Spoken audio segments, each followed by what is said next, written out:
And we're live. Let us pray.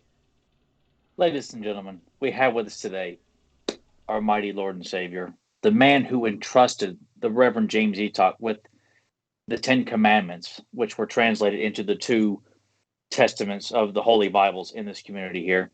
Our Lord and Savior has graced us with his presence, the man who put thoughts in Mark Taylor's head, who conditioned Lou Scheimer to create the greatest cartoon ever made. We actually taught Larry Hama how to write Snake Eyes in Storm Shadow's backstory, and they seem to can never get it right even today, assholes. But the higher power has graced all of us today, and we ask you to take time to thank him for all that he's given us. It's like Thanksgiving on Fans of Power podcast. Ladies and gentlemen, our Lord and Savior, Dušan, I like to say it because I like making references to James's old videos. Dušan has joined us live here on the podcast, which some of you may know him as Grimbot. And we thank you, Almighty Power, for taking time out of your busy schedule to come down from Mount Eternia to let us know what are we doing your work? Are we doing God's work on this podcast here? Are we doing anything right? Are our fans embracing the good word and spreading it, or are we all failing miserably here? Oh, you guys are doing fantastic job, but the ones that aren't doing their job is Mattel, who have wronged Joe Amato by stealing his idea. Well, Grimbot, first I wanted to say, look, relax we and pissed calm off down. God himself. So Mattel, if you don't get your shit together, I mean, not only be clogging the shelves, but I mean, I dare to say, like, what kind of vengeance, what kind of plague is going to be rained down upon Mattel's corporate offices for this kind of shit. And before we do get going here with you, Grimbot, first, before I even get to the chat room, I have two things I want to mention. First, I want to acknowledge a new super fan that we have of Fans of Power that's been leaving some good messages lately. It's Janata Thomas. This person just definitely does not like us, but you know what? More power to you. That's great. He's calling, talking about Tyler. He's like, if he's such an expert, do the cartoons and the toys. I am an expert, and you know what? If they would get rid of the jerk-offs that are currently doing it, I would do it for free. So I appreciate your words of encouragement there that I should be writing. That is nice. And Nathan, I mean, he says, you should do some more positive reviews. And as for me, I'm just a silly guy with all these shitty Mongelog masks. You're right, I am. You don't want to see the space underneath, but you know what? I do appreciate the feedback, no matter what, negative or bad. The other thing is, it must have been an omen. Oh. We do this in jest. I know Joe was probably like super pissed off about it. I can tell you, Janata Thomas, that Tyler and myself, we laugh about it. We shrug it off. We appreciate you putting that in there. Yeah, it's nice to see. We don't. It's we'll fun be to honest. piss people off, but look, we don't discourage people from saying having a difference of opinion from us. So we thank you for taking time. And we've always said that, because we've always said, if you don't like something, say it. How many times have we said that? And I like that. I do like that. So that energy, really, if you don't like it, say it. It's great. And the mojo just must have permeated off of Janata, because right before the show started, I'm sitting there and I'm moving my chair, and it bumped the shelf because I was standing up as I was doing it, and one of my figures started falling, and I was going to catch it. And as that happened, Web Store's stactions started falling. I was like, oh shit, I don't want to catch this and slam them together. So I did the old stick my foot out to catch it routine. That Web Store's back leg, the sharp one, slashed right into my big toe. It was pouring blood. Literally, blood was coming outside. I had to run downstairs, clean it up. There is fetishes for such things, Joe. If you want to show your foot on camera, we could probably get a few extra clicks and maybe a few extra sales. Amputated. There's people who are into those too. So I ran downstairs. Yeah. I took the bloody sock off, cleaned it up, put on some Band-Aids, and then I put a new sock on. But damn, it's good material. But you don't want that to break. Put the sock on eBay. Joe's bloody sock for Fans of Power. Someone wants to buy Joe's DNA. Do you imagine it sells for $500? Like, I can finally get some food. Oh yeah, Mattel will buy that sock and clone him. There you go. We're gonna Yeah, get tons of they ideas don't have out to of pay these him. They just keep him down in the basement and feed him scraps Yeah. and just take all his ideas there. little mutated versions too that look a little more deranged. Like, oh, this one didn't come out just right. Maybe he shoots an idea once every, like 3 weeks. I just spit it out and then I go back to eating in a corner like some He's lunatic. like Tim Guinea and Blade when they like dump him down in the bottom. They throw Karen down. They're like Karen. He's like a Oh, amalgam, God. like that's Joe. Feed Oh, him shit. scraps and so. Oh yeah. Oh, that's awesome. Oh, Or God, yeah. tarantulas. Right. Well, let me quickly give the shout out to the chat room.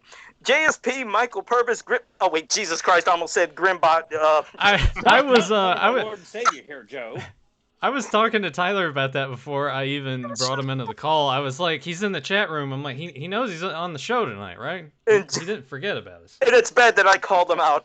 Okay, Johnny Cock, Michael Purvis, Zen Brown, Daniel Carhoonan, Aaron Anderson, Gavin the Nerd, Papa Hood 69. Sponsored by Popeye's Chicken. You got that right. Let me keep scrolling down. Adam Gabbard, Fedmon, Zentron, and I think I might have got. Oh wait, I think I got everybody. If I missed anybody, I apologize. I do this real quickly. And there, yes, I got everybody. There. That was a lot of chat. That's why, and I forgot to click the button that he always tells me to do, and I apologize for that, Nathan. Oh Lord, I caught my breath. So I'm done.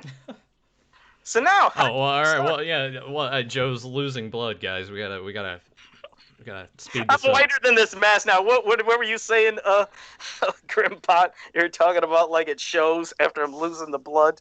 I'm gonna look at my toe. I just want to make sure that the band-aid didn't come off. I'm just God's looking sake, if you'll feel faint on camera. Could you imagine just during a show? Just that's it. It's like Best we're really episode boring ever. Joe here. Oh Christ! Oh, where do you guys kind of want to start with this? Grim, would you like to kind of talk about your process with how you wanted to start with restoring Diamond Rated Disappearance, or would you like to sort of talk about your friendship with James and how Return of Faker came to be? Either is fine.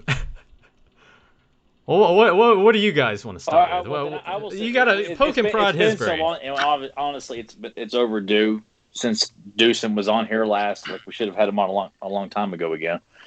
But for people who aren't as familiar, I think people need to know like Dušan's like spot in the Return of Faker and the significance of his role in that. I think Rob needs to do a documentary on Dušan as well. Let's do another. Let's start another Kickstarter tonight, and maybe we can get like a companion piece, a documentary on the life and times of Dušan, because he's done some. Dušan, you explain. I'm not going to hear and speak for you. The platform is yours, dude. Stage is yours. Well, I first started working with James on the official YouTube channel for He-Man and the Masters of the Universe. I was extracting all the music that we could extract from the original show, as well as She-Ra, because at the time nobody was planning to release it. So we took matters into our own hands and we did it. And much of those extracted cues are in pretty damn good quality. Not to brag, but Well, they are. Yeah, you have. I mean, we would expect nothing less from you, because from what I've gathered in the time that I've seen you in the chat rooms week in and week out, and the comments that I've seen you leave on various things, either on our channel or on Facebook, I do know that you are. I would say a perfectionist. You have a high standard and a high quality that you expect from the media that you consume, but you also expect the same of yourself when you create something and put it out there for everyone else to watch. So I appreciate that you're very detail oriented, and that's where Diamond Rated Disappearance, which I'm gonna admit right now, I have not sat down to watch this restoration. Why? So I apologize in advance, but I know, and we'll get into this as we come around to it, that you changed, you made the color schemes correct, you restored scenes, dialogue, things that have been missing. So you're very in tune with that Could we maybe even go back a little bit further of when this love for Masters started and sort of how it transformed into, well, I want to do this, and not only just Masters, but also you do stuff with Transformers. What really set in motion of, hey, this isn't correct. I want to be the one to change this, and how did you start to go about that? I know it's kind of heavy-handed question, but Well, it all began way, way, way back when I was just like 2 years old. Because I know that I can remember that only because that's the first time the cartoon aired over here in Yugoslavia, back when before the country broke apart. We got only 13 episodes of the show for some reason. That was just the practice the network was doing at the time, and it was immediately captivating. Thankfully, my dad recorded some of the episodes on VHS, and I would watch the same few episodes over and over again, for all throughout the years, all the way until internet, when I got the chance to watch more episodes. And when you watch this show, immediately what you notice is all the details, all the simply amazing artwork. You guys might not remember, but the broadcast, one episode stands up extremely. The broadcast master of She-Demon of Phantos. From Phantos. My brain is glitching a bit. Do I have to correct you there, Dušan? I mean, I don't want to have to correct you now live. Because then I have to take your mantle and become like a god. I mean, I'm getting ahead of myself. Yeah. But so when you watch the broadcast version of this episode, in the opening sequence, I don't know what happened when they processed the film, but the usual purple sky looked blood red, and it made it look so captivating, so amazingly cool. It's like when you see that, you just can't look other way. You just keep on watching, and that got me hooked on the show. And, One question, though, I did want to ask you. When you said that you watched those as a kid and they were recorded for you, and it's a serious question, were they translated to your language, or did you watch them in English? Yeah. They were dubbed into Serbo-Croatian. Oh, they were dubbed, but you heard English and then you seen the dub. So is that kind of the way you started learning English? No. At first, I grew up with Serbo-Croatian dub, which was thankfully fantastic. I absolutely adore it. The people that did the dub have done it absolute justice. Even with Stratos' voice? Was Stratos' voice pretty good? Yes, absolutely. Okay. It's a shame that it's not on DVD, but hey, there's me. I preserved it, thankfully, for all other local fans to enjoy. All right. So throughout the years, I would watch these episodes. And in the mid-90s, I would get to watch some more episodes, but with crappier dub, unfortunately. But hey, you know how the pre-internet age was. You couldn't just pick and choose. You get what you get. So if the dub was shitty, it's shitty. You roll with it. It's what's important that you're getting more episodes. And then came internet, and lo and behold, people from across the world began uploading their VHS recordings of the show in English, so we can all enjoy it, no matter where we are, and we got to see more episodes. And then the DVD came out, and people uploaded the DVD rips. It was a fantastic time. It was a fantastic time of discovering just how big this show is. And how did you get in contact with James? I didn't mean to cut you off, but quickly, because that's, I guess, what I was curious about is, you're working with James, but did you contact him? Did he contact you? That's the part that I find fascinating, is just how you guys met. I forgot what year it was. Maybe it was 2010 or whatever. James hasn't begun working on the blog, on the YouTube channel yet, but he was doing that blog of his. And he made a post about the voiceless audio clips. He posted the voiceless a version of the transformation sequence. So I contacted him, asked him, "Hey, could you send me voiceless episode tracks because I could then extract the music bit by bit and piece it all together." And then I also sent him the stuff I've done with the Transformers music, because thankfully for that, the DVDs for Transformers featured the 5.1 audio track, which meant that you could extract voiceless music and effects tracks from that and do the same thing. So he liked what I've done with Transformers, which I also done with the 80s Hulk animated show and Spider-Man. Oh, the solo Spider-Man or Amazing Friends? Both. Oh, both. Impressive. Wow. And very impressive, because I just knowing that you mentioned that, because I love that solo Spider-Man series and no one ever talks about it. I almost feel like I'm just kind of wandering around aimlessly. Like I can't talk to anybody about that show, so I can talk to you about that sometime. Yeah. Yeah, it's the first Spider-Man show over which Marvel had full control, because it was done in-house at Marvel Productions. Damn good show too. Highly underrated. Oh yeah, yeah. Toei did a fantastic job on the animation on it, and that other Korean studio whose name I can't remember at the time, but it was pretty decent, Peter Cullen made a fantastic Red Skull. Yeah, he did. I meant to mention that to him. Like that was something I was going to try and throw out to him real quick, but of course my brain froze, and I'm lucky I got out what I could say to him. There's so many questions you want to ask him, because these guys works for so many years, like for so many decades. Like I actually got to grow up with their voices, because not everything was dubbed over here. Some stuff got subtitled, like Saber Rider and the Star Sheriffs and Voltron, both of which featured Peter Cullen.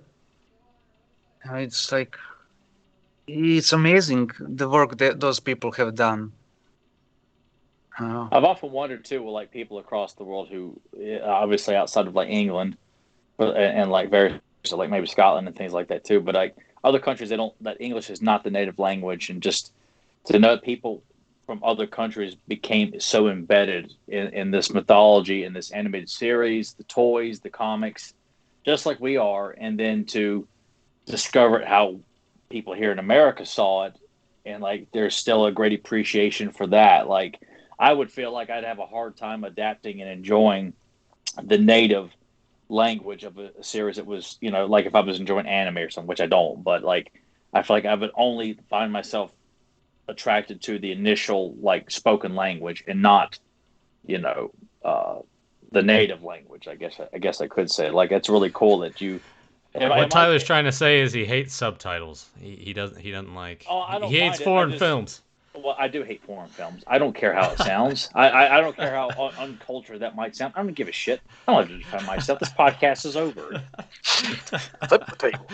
But I just think it's really cool that you, amongst many others, can have such a great appreciation for obviously with John, Irwin, and Alan, and Linda Gary, and Lou, and Frank Welker, and Peter Cullen. The list goes on and on of like getting to hear how we heard it, and you appreciate that it's not just a voice. Like these are the real talents behind these characters coming to life.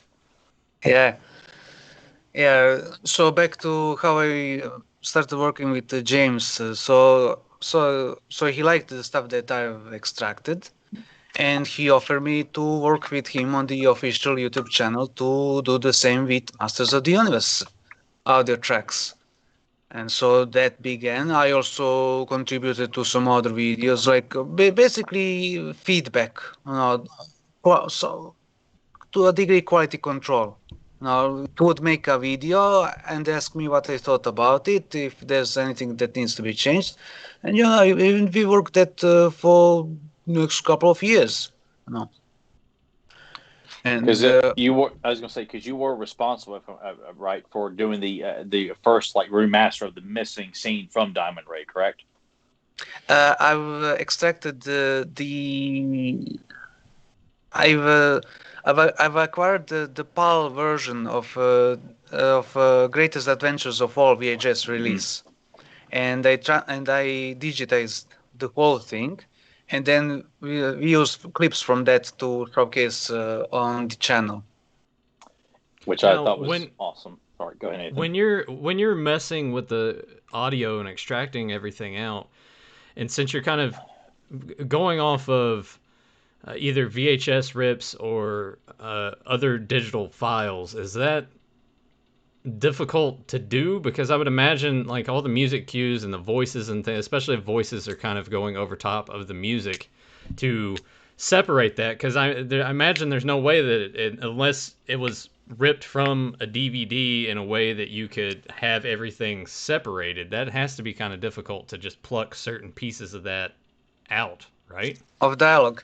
What makes the dialogue easy to isolate is when you have a voiceless audio track and a track with voices that have matching frequencies. Then you invert one track, mix it together at the same volume level, and then the music and effects just disappear. And all you Okay. have are a bunch of leftovers that need to be cleaned up. That used to be somewhat difficult before, but nowadays the AI can do it much better, and it comes across much more, much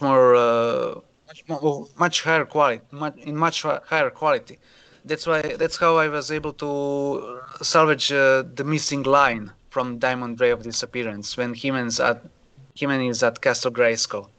That was previously so barely audible that it was just ridiculous. You couldn't understand what he was saying. What he was saying in that scene, you could have even easily miss it. Which But I now remember, you can like, hear James mentioning that was part of the audio, because as a kid, I'm like, I feel like I'm hearing something. And then he confirmed, and I swear when you put that in there, I yelled out loud on my car. I'm like, holy shit! It was just like unbelievable. Like I just never heard it. So it was a dream come true, to say the least. Yeah, thankfully the AI tools were developed that enable that. It's really amazing what that stuff can do. As you have seen, I also used the AI to upscale the footage. No, it's not 100% perfect, but it's still amazing. And right now, there's an AI model out there that's not available to public, but can take SD footage and make it almost like it was shot on film, like it was sourced from film in HD. It's crazy what's being done these days. I And the think one thing the I want to okay, say, go ahead, Joe. yeah, We've been talking the whole time. Get your shit in. Yeah. no, the thing that fascinated me is there's other things you've done that I was going to say. Is this something that James ran past you, or you ran past James? And it's basically the He-Man versus Anti-Eternia He-Man that you did, because you fooled so many fucking people with that, because it looks so goddamn believable, Yeah. and it's got tons of views. Like, whose idea was it? Because I love it. And I tell you what, I've been wanting to make the Anti-Eternia Prince Adam you did, because I don't think I've ever seen a custom of that. Maybe somebody's done it, but it looks so genius, the color palette. But You better hurry up before Mattel does it, Joe. no, but go ahead, Grim. Yeah, whose idea was that? Because it's amazing. Oh, that was entirely my idea. Yeah. No, I did get some assistance from James, but I also had there's I got some background scans of background paintings from James because I wanted this to be in highest possible quality, you know. Because if you look at the calendar, it's 2021, and we still don't have an HD release of this show. A show that was so freaking popular, and none of these studios bothered to remaster it. It's just so baffling. Like, what the hell are you people waiting for? Meanwhile, Warner Brothers, as flawed as those people are, you know what they're doing? They're HD remastering entire Hanna-Barbera library with zero fanfare. They're not complaining about how expensive it is. They're just doing it and quietly releasing it. No, I think that's important for companies really need to start thinking about remastering a lot of that stuff so it just doesn't over time get lost. Like how you have to worry about certain films that don't get transferred over to DVD or Blu-ray that have just been stuck on VHS and then are just lost to time, or masters from films. So there's been movies that just get burned up in warehouses that were never taken and properly digitized to Or be floods. released to the public. Or Yeah. even floods. So it's very important that these companies need to start preserving a lot of this stuff, because over time, I mean, DVDs and Blu-rays aren't going to last forever. Disc rot is a thing. These things do have a limited shelf life. They'll last a while, but over time that will degrade. They need to think about preserving everything. Oh, they actually made a new format that's going to eventually replace the discs. They made like a quartz out of quartz. They made like a square. Like it's a basically piece of glass on which they can insert data. And like I can't go into much details because I haven't memorized it all. But basically, you can put dozens of terabytes onto that one thing that's smaller than CD, that's smaller than Blu-ray. And the future is going to, and that's reportedly that's going to last for centuries. So it's going to be much better than Blu-ray and everything that we have currently. But also another thing that all these corporations need to think is that they won't be able to distribute SD footage forever because nobody else will want. People will be treating it like a VHS recording. They're not going to put that up on streams, so they won't be able to profit on it. Okay, well that's all shit. Yeah, it just goes over my head. I mean, I figure once I started asking about extracting audio and stuff, Joe's just gonna be like, huh? Let me look at my toe that's fucking bleeding and pulsating. But I do have one thing I want to say. And it is back to this Anti-Attorney He-Man cartoon, which, by the way, everybody that's listening, you could just go to YouTube, type in He-Man meets Anti-Attorney He-Man, and you'll see what we're talking about. I just wonder, like was two this... separate videos. They're both... Yeah. I've watched them. I don't know I need to just put a link to Grimm's channel. I'll do this after we're done. I'll put that in the description. That way you guys can go check out everything he's done. Definitely, because it's fucking awesome. Because I look at this and I keep thinking, was this somewhat maybe an inspiration for you guys to do your own cartoon, like, doing the Return of Faker? Because this one is the first one where you see how you were using audio from other episodes and making it just mesh perfectly to feel like an episode. Was this somewhat of inspiration? Because to me it feels like it is, or maybe subconsciously, I don't know. Oh, absolutely it is. When James came up with the idea for doing Return of Faker, he asked me how long it took me to do the Anti-Attorney shorts, and I told him it took a couple of weeks, and we started planning. It's fucking awesome, because I tell you what, I don't know if this is something you could shoot towards James, but I would love, for when this whole thing comes out, Faking Filmation, of course you get the Return of Faker, I think this would be a cool nod to show, maybe a little history of how maybe it was all inspired. Do you think these two clips could be, inputted into that? Is that something that's a possibility, or would you have to talk with James? Because I think it would be genius for fans to see, how it all kind of started. Well, right now we're working out a lot of details yet, so, it's everything is in early stages, But don't worry, you'll get that VHS of yours. There you go. Yeah, I gotta get a VHS one.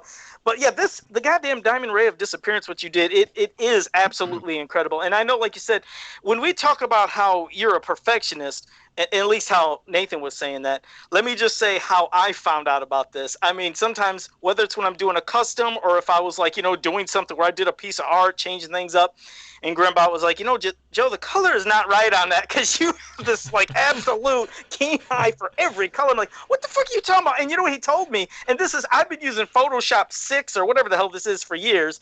He said something about, you got to have H26 and M54. I was like, what are you talking about? He's like, that's the color for every part. Like he was saying, this is He-Man's skin tone. And he gave me every single color number. I was like, I don't even know what you're talking about. And he's like, you click over here. I was like, oh shit, there's color numbers. This is how perfect this guy is. Like, how do you memorize colors? I was giving you hex codes, you caveman. exactly. I am with He-Man. It's like, I don't know what you mean. H what? R this? So it blew me away though. Just the thought of that's like right on the tip of his tongue and right in his brain is he looks at He-Man's color. He knows exactly the hue color, as he just said, for anybody and anything. Which then you did with Diamond Ray of Disappearance. You wanted to make sure they had their proper colors. When I know how that started. Yeah, please, because it's nuts.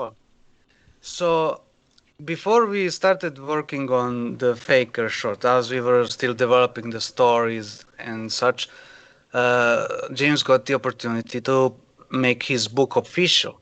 So that meant that there will be tons of artwork in the book.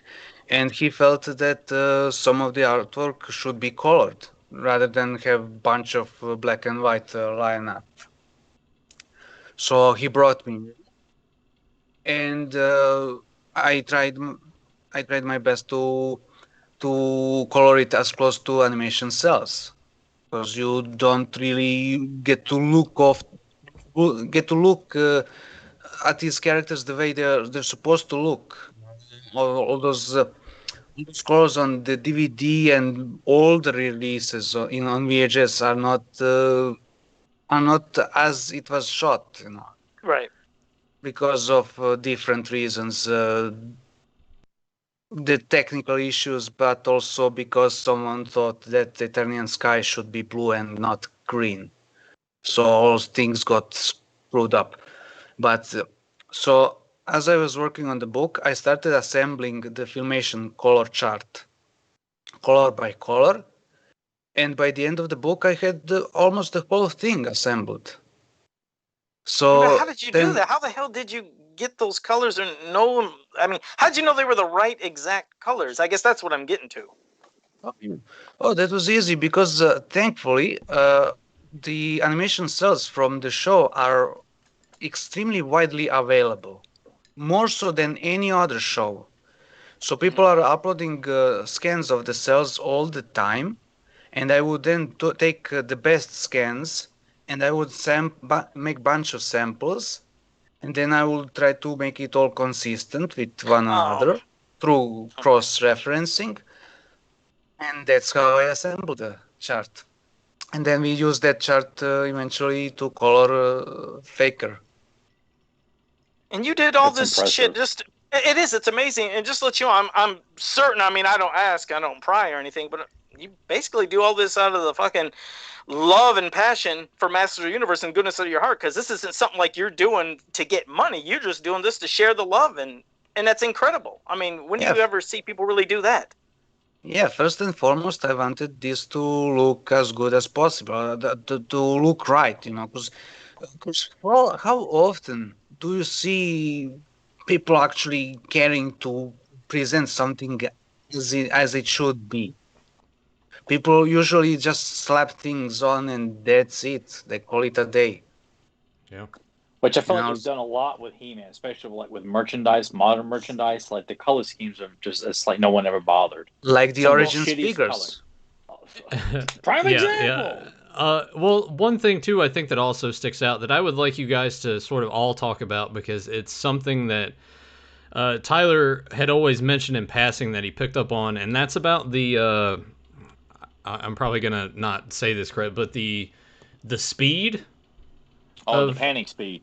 Yeah, the panning speed. So do you guys want to go into a little more detail about that and why it's so important that they've sort of messed this up on the DVD releases compared to the broadcast? Yeah, that was so bizarre because when it comes to play speed, it's so easy to change it.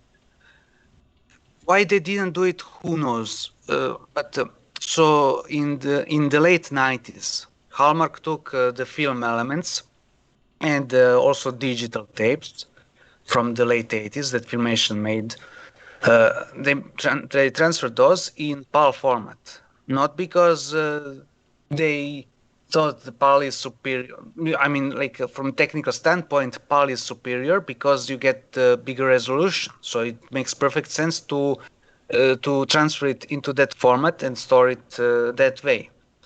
Now, what should have been done on American side is take that footage and just slow it down, and then reduce the resolution back to NTSC, the 720 per 480. And they could have done it so easily. Anyone can do it, even me.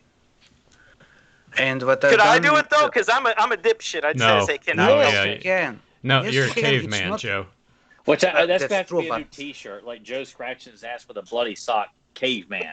Written into like the Yeah. the Wait, scroll. or it could be like the Encino Man poster with the Oh, evolution, yeah, and then it evolving ends into an with Amato, Joe yeah. with the bloody sock. Oh At yeah, the end, yeah. I love So- it, man. But we got to give Deuce full credit. We can't have Joe claim that this was all his original idea. Bullshit.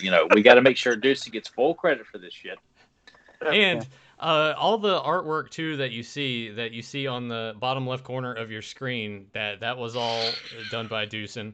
The ones where Stratos is choking out Joe in his underwear, that was all done by Dušan. So we always appreciate you Yeah. doing that. But back to the frame rate thing, did anyone ever have an explanation? Did anyone say this is why we chose to do it, or you think someone was just like, I think it looks better this way? That had to have been why they just checked it off, right?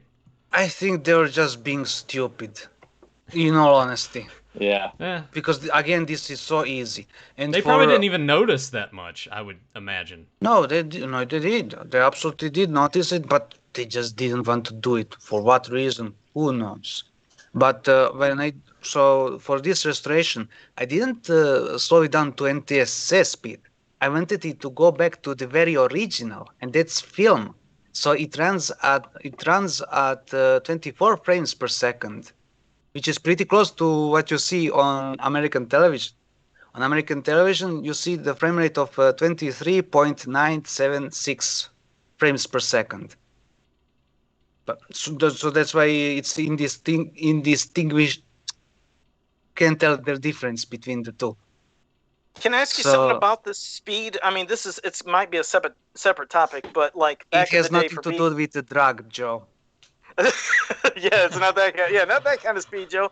It's the way I talk. You think I'm on it, but back in the day with VHS, anytime I would record wrestling, I always make sure I did it on EP because I could get lots of episodes, and I always wondered why the hell would anybody want to do that on SP? Because you only get like an hour and a half or maybe two. Does that have anything to do with what you're talking with speed, or is that something different? And I just didn't know. I guess. I think that was more No, with no. just video quality. Think of that as compression. Basically that's So what's going on. It would just make your video quality worse than it Shittier. would be. Yeah. Oh, well then all my stuff is in EP that I recorded. So well, there you go. Everything is EP. You I love monster. that, when Deuce says like shit, it sounds very dignified. Like it sounds very posh when he says. We were talking when we got him in the call. It's like he sounds like a Bond villain. He's sitting there in his chair petting a cat, just waiting for the next move. Can we plotting hear his what it next would move. say like if you were a Bond? Like, can you say good evening, Mr. Bond, Deuce? Good evening, Mr. Amato. Oh yeah, see? See? That is kind of evil. Like I like it.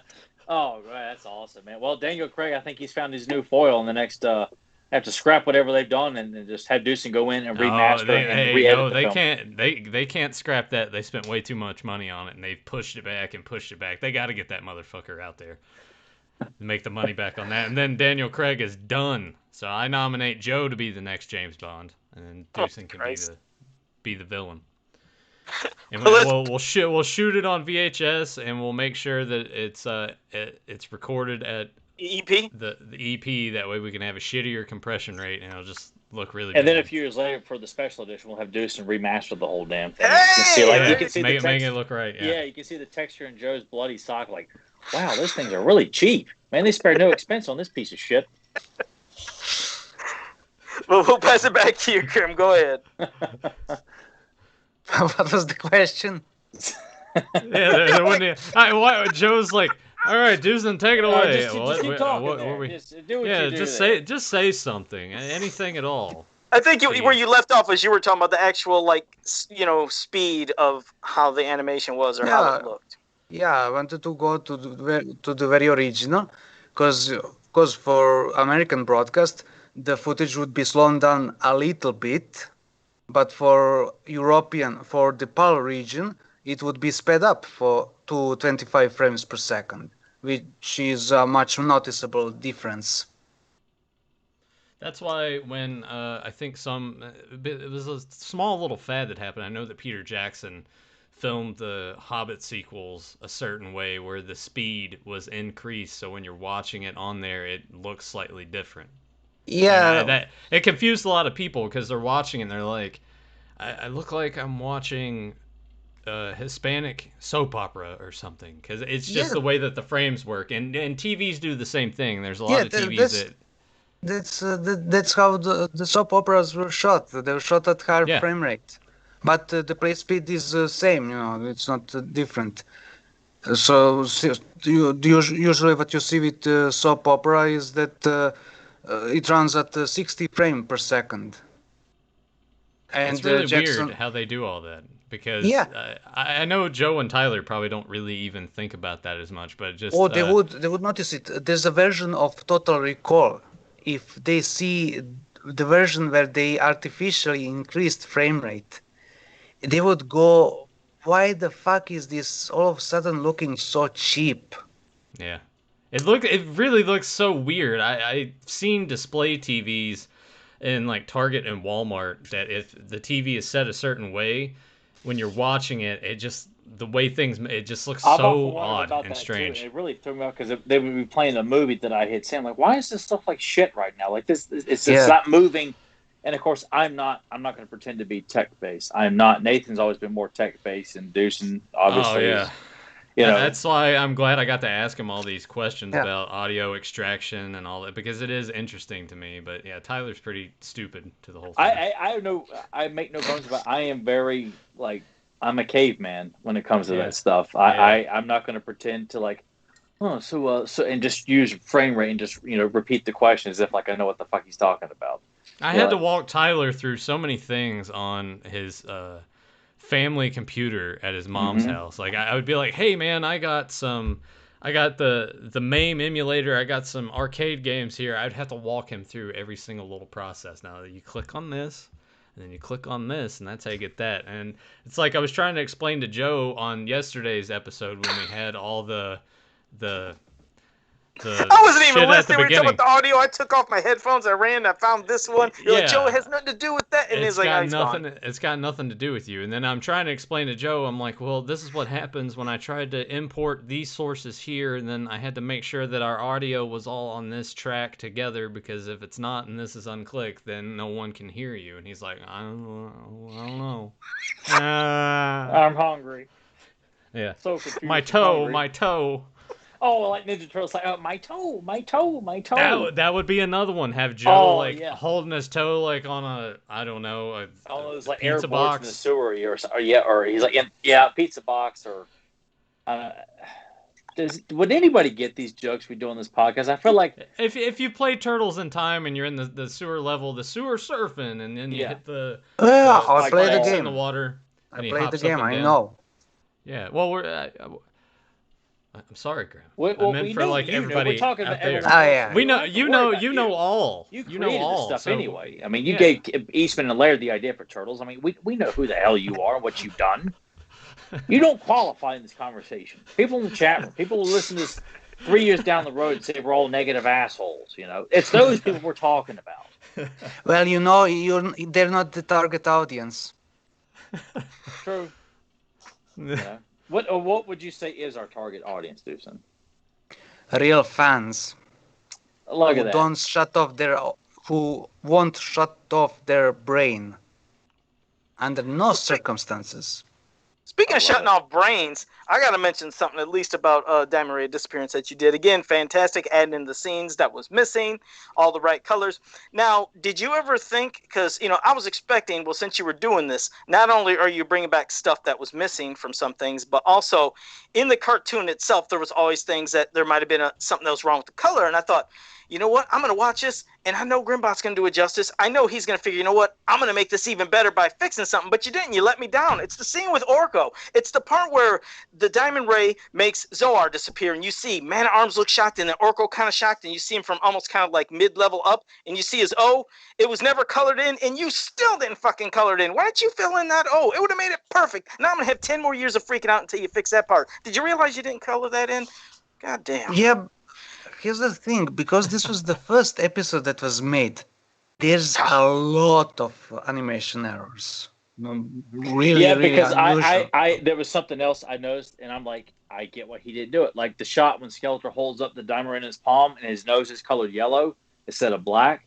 Like I get it because that's how it was just an error on their part. It's not something that was cut or screwed up. Like I think the thing I wanted him to improve the errors. I wanted him to make it perfection. So you missed the boat on Joe, making he could have put it in perfect. there and you still wouldn't have noticed it. You know, I did make some changes.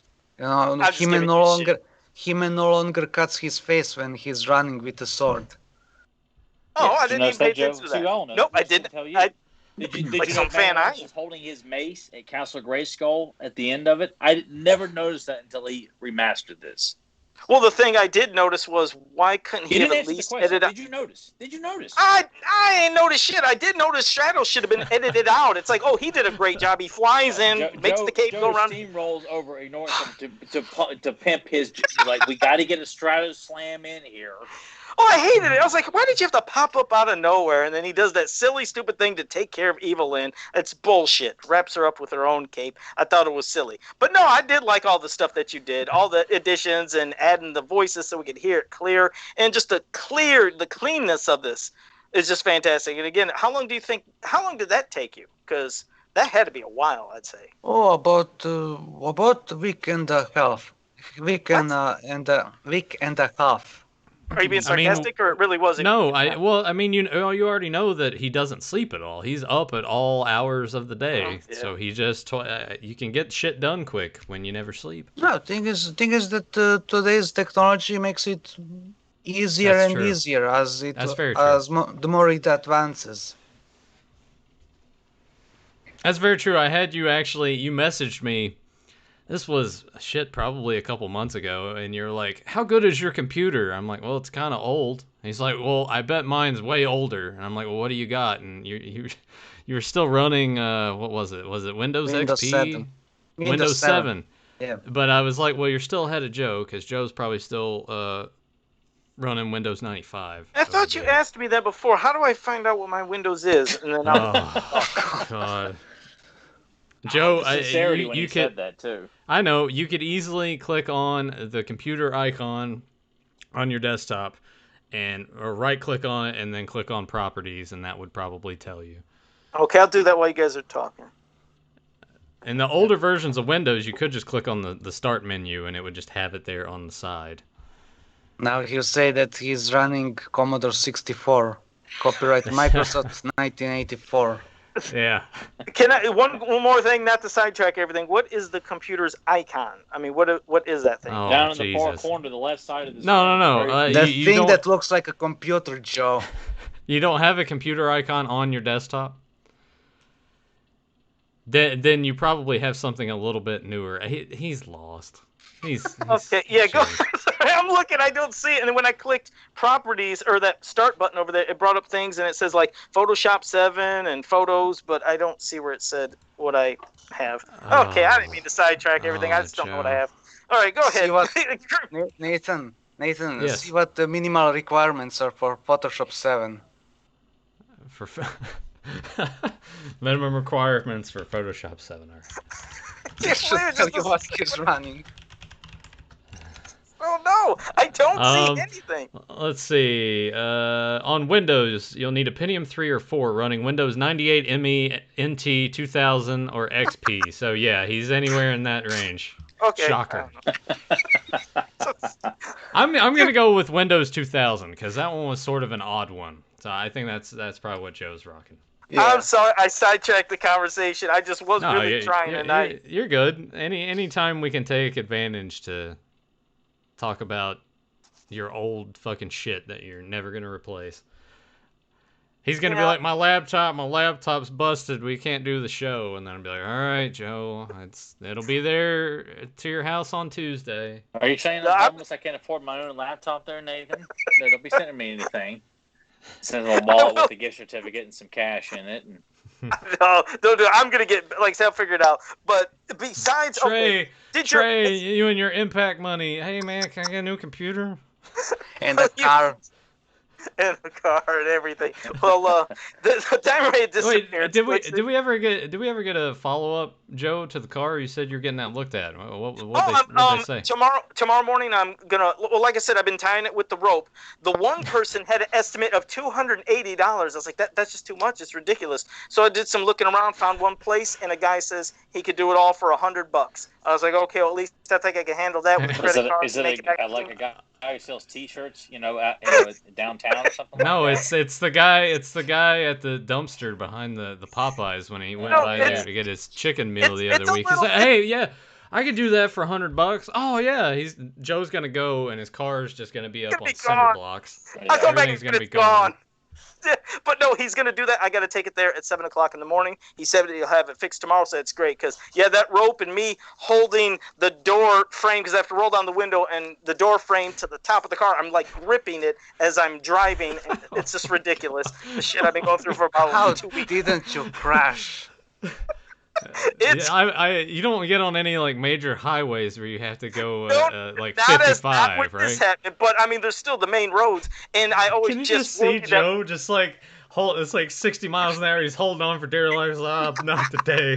Oh fuck! I picture it oh looks like no! Mr. Big Ed's car in Rocco when he's driving down the road, holding traffic. It's like falling apart. There's the drive, Grandpa.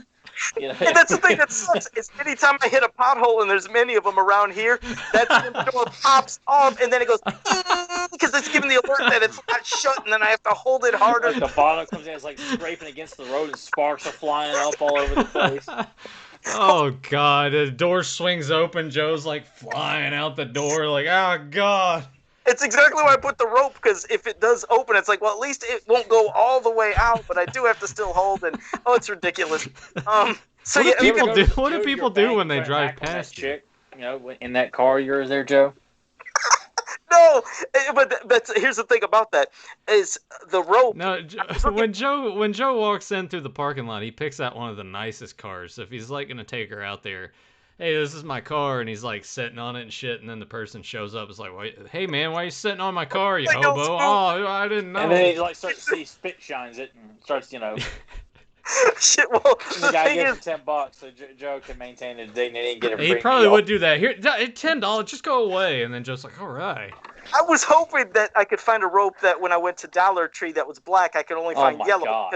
Because now when you tie it, you can see this big yellow thing going around from the one door to the back door around the frame. It's so obvious. Man. And then I have to get out of the driver's side, so I have to climb over the middle section and then go out because I don't want to keep untying that door. So it's a little hassle, but it gets the job done. Holy fuck! What car Grim's like, model is it anyway? It's a '97 Chevy Blazer, so it's got some years, but it's still a good vehicle. Just say piece of shit. Say it, dude. Say it. Say yes. Yeah, just say piece of shit. Piece of shit. You gotta use that audio for that's everything. Now. Purified gold, man. We need. Oh, yeah, that's.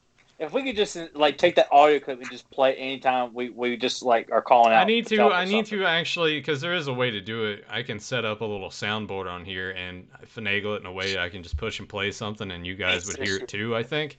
Oh. So that's something I need to look into. We ought to make like if we really don't like something, we use Dušan's piece of shit as like that is the cream of the crop. If we don't like something, we play that clip. It's like I would King like Dick's that. laugh on Dan Lebitard.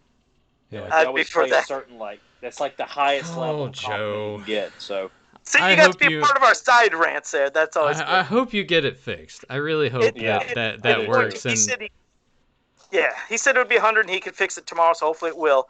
But see, Grim, you got to be a part of that side rants that you always hear. Now back to you, though. After Diamond Ray of disappearance, like I said. It's got some years. 24 years, Joe, my God. And that was one of the comments we just got in the chat room. Yeah, I can't help it, but it's a classic. It does. It is good. But, well, obviously now you got the Return of Faker that you're going to be doing more to, because there's the stretch goals that we're going to be so many more minutes and adding people to that. So I know that obviously you can't give anything away, but how long do you think, like, what does something like that involve doing another, 6 minutes or 5 or what is it that's added? 9. Oh. So he how says tight that is the with noose around such. your neck? Go ahead. I Greg. don't, Tyler, I don't Just think go- you heard your question because I was Oh. talking over top of you. I was just saying, like, how tight is the noose around your neck after finding out 9 more minutes has been greenlit? Oh, it's great. It's I fantastic. picture he's like Al Bunny and Al Mary with Trouble just taking his head and just dangling. That's great. No, I know that Grimm jokes all the time with James that he's on the phone with NBC Universal to just get this shit shut down so he Yeah. doesn't have to do Shut it. it all down. We still haven't heard a word from them. I guess they stopped caring. Good. That's good. I mean, I'm glad when you're things not here. get popular, then they'll start caring. Yeah. Yeah. You know, like the pricks Well, that they we are. got Like over anybody else. You 100 guys are having too much fun here. Well, we Well- did get over $100,000 on Kickstarter. That was just Yeah. that's an amazing thing to hit. But I mean, I know whatever you guys are going to deliver, it's going to be incredible. And now, is along the way, is that part of like how Kickstarter for the people that back that will always get little updates? Do you know if that's something that'll be part of updates, like maybe giving a little tease of maybe some things you guys might be adding to the Return of Faker, or is that something you just want to keep strictly, secret until bam, it's released and you get everything in its full? Or is that something you guys haven't really talked about yet? I'm not sure. It's up to Rob and James. Okay. Like, When it comes to adding that extra 9 minutes, what's the timetable you're kind of looking at realistically to get all of that done and added in? well, hopefully within 2-3 months, maybe. Because as for the documentary, that's going to take over a year, I guess, to Yeah. shoot because of the pandemic and all. Plus, details are still being worked out, etc. Until that's all finalized, we'll have it ready on time. It's not going to take 3 more years. Yeah. And I guess that's a good thing that you have that extra time for them to go around and shoot all the other stuff before release. So even if you're not completely locked down with what you've accomplished in the next 2 to 3 months, you have all that extra time in between to tweak things and really get it set to go out with everything else. But still, 9 minutes. That's Glorious. it's gonna be a daunting task for sure. But as you said, the way the technology has advanced, maybe it won't be as bad. Is it something? I know that you joke on Facebook with James. Is it something that you are kind of excited to go back to add to, or is it? Are you legitimately kind of dreading it in a way? Well, what I'm most dreading is the scene where we have to place about 50 to 60 cameos of the Kickstarter yes. donors. Yeah. That's going to be difficult. That's gonna be one hell of a panning shot or whatever you have to do. Because I'm trying to think of that in my mind. Like, what in the hell? We're still working out logistics of that to see where a crowd of people will be best to insert. He's like, let's make this be the 9 minutes. We'll just drag one long pan. It seems like there's your extra 9 minutes. It's all these cameos. Just kind People's of heads. shoved into it randomly in the middle of an action scene. Right, it makes no sense at all. Yeah, it's just everybody that they're just a reaction shot. You have different faces on everybody, like. Yeah, the part where He-Man and Faker meet face to face right before, it's like you see all the shocked people in the background, and you drag that shit off for 9 minutes, and then it goes to it. It's like, there's your 9. Oh, that'd be fucking horrible. But it's exciting just the thought of all the extra 9 minutes anyways, because, back in the day, you get like 21, 22 minutes for an episode on average. So 9 minutes, that, when you think about it, like some people are like, doesn't seem like a lot. It's like, no, that's a lot. First, time consuming for, you and everybody involved, but that's good to have. A lot longer than what people know too. It's not a 22-minute episode. It's a little bit longer than that. Yeah, I and think with even more. Yeah. Yeah, with the 9 minutes in, that would push you closer to like the 40-minute mark. Yeah. Which is a real treat because are we? I'm just gonna come out and say, are we allowed to say that we that No, probably not. Yeah. motherfucker. Probably not. All right. Yeah. I think it's going to be pretty damn glorious, though, to say the least. That we could admit that the three of us know a little more about Return of Faker than a lot of other people. Yeah. Yeah. But that would probably be as far as we could go. Yeah. Probably. I'm not sure about the legality of that. But then again, it's not like hypothetically speaking, you could have seen it before we got the letter. So, or maybe Joe hacked me. That's it. Yeah, All we I could know say is that I gotta- Joe's Yeah. pretending to be a Joe caveman Joe with doesn't even computers. know where how to access how you can I- pinpoint the different colors on. Like, we on ain't gotta there. worry What about makes shit you for think this he guy. can hack had anybody? To, talk Joe into hacking it. Like, well, this is if you want to hack me, Joe, this is how you do it. Like, no, the other button, Joe. Right, that actually, I can see that. Yeah, I would have to be the one walking him through it remotely. Isn't that bad? That's horrible. Only thing I know is I'm gonna have to get a new VCR, because my old one that I'll still watch stuff on, sometimes the tape will stick coming out, and then I got to push it back in, turn the power off, turn it back on, and I don't want to risk that when I watch your, Return to Faker when I get the VHS. How old is your VCR? Oh, that sucker's good. God, it's 28 years old, probably at least. That's pretty much brand new considering. I mean. Yeah, that's what I mean. It's because it was pretty much towards the end of when they were done doing them, but it's they don't last. I mean, just go to Goodwill and stuff like that. They usually pop up there often. Not saying that they would work. Could you imagine I throw in the Return to Faker? See, that I wouldn't take the chance, honestly. Yeah, maybe I'll just keep it now. Transferred to DVD. That's that's what I would do.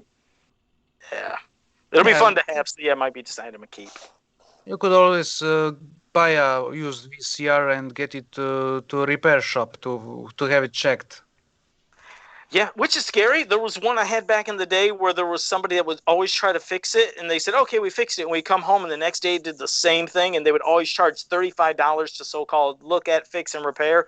And that's when I said, forget it. I can just go get a new VCR for, like, around that time. It was like $50. So I got the new one, and it still works good. But, yeah, I won't take the risk. I was just joking about even trying to play that. There's no way No, you weren't. No, you weren't. It's like, no, you were. You're going to put it on your box TV in that other room where you still play. We know when Joe is like pretending or he acts. It's like, no, you're not. You're not gonna do that at all. Like when Joe backtracks, we know he's full of shit.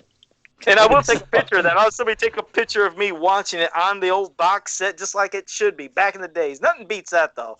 I'll feel the box set and watching the old VHS stuff. God he's just gonna get that mechanic. Hey, can you come over and take a picture of me watching this episode on VHS? Oh shit! Oh look, hey, we got Grimbot chatting in the chat room. He's figuring this is the only way he can actually talk. But he said, Hey? "Oh no, I didn't say anything." I know, I'm just shitting with you. But go ahead, back to you. Go ahead, say whatever you want. For a moment, I thought you're really setting him up here, Joe. You're not. For a moment, you don't I even cut give him him the off question. so much I couldn't remember where he left off. I felt bad. I think we were talking about the Return of Faker, the extra 9 minutes. But yeah, I'll give it to Tyler because I didn't know if Tyler asked him a question. And I just steamrolled. I got Dušan, you talk. Wait, no, Tyler, back to you. Shut up. Dušan, like, what color is the sky where you live? What? I'm being fucking stupid. I'm just asking random silly shit here. Just making fun of the situation here. That sounds like a chat room question right there. Well, it's kind of what I was playing off of too. No offense, but chat but room, I don't really get mad at me. Do what? I told the chat room don't take offense to that. I was just being an asshole. Yeah. But I really want to thank Dušan personally. Like I've thanked him privately for what he's done for Diamond Ray, but I really want to thank you, dude, for taking the time and just letting your passion just flow through how amazing Diamond Ray is. Like I'm just so thankful to be able to see it in that unbelievable quality, and that you took the time to do that. I mean, it's I really appreciate your fandom. I appreciate your attention to detail. I appreciate your perfection for Master of the Universe, because I love your enthusiasm for it. I feel like you and I get angry about the same things most of the time, and exactly the same things. A lot. Who we kidding? Like damn near all the time. Yeah. But it's good. I know that for both of you, it can come across to others as being grumpy or being too abrasive or whatever, but you just want it to be right. Yeah, You don't want you don't want someone to put something out there that isn't reflective, especially if you're going to be, hey, this is Filmation, this is how they would have done it. If you're going to do it any other way, then you're just doing it wrong. You have to make it look as accurate to that as possible. And for you to go through and restore everything, make it look better, make the colors right, make it sound good. Not many people would take the time out to do that, especially as Joe said, for just the love of it. You're not getting paid to do any of this. Yeah. Yeah. Yeah. And certainly it's not going to be done by the people in the industry. Yeah. Which is probably for the best, because we see what kind of turds they just keep dropping on us. And yeah, but that's exactly the point. They just don't care. Even when they claim they care, they just don't. Like Kevin Smith, look at him. All of a sudden, he's a super fan. Who are you kidding? I love it. Oh God, that's so good to hear. Because it's not said enough, and but we don't we need to get on another Kevin Smith tirade or something like that. But yeah. But I think a lot of it too boils down to is that all this stuff impacted all of us a certain way. I'm like, okay, why would we want to settle for anything less than the reaction we had when we saw this stuff in toy stores, or someone else at school had a figure or a T-shirt or a lunchbox that you thought was amazing, or the VHS cover, but like it was all impressionable. We're all here today because of the impression this stuff left on us. Why are we bad people for wanting to settle, to have to, like, we don't want to settle, and we're all assholes because of that, And also for wanting the kids today to enjoy what we've enjoyed when we were their age.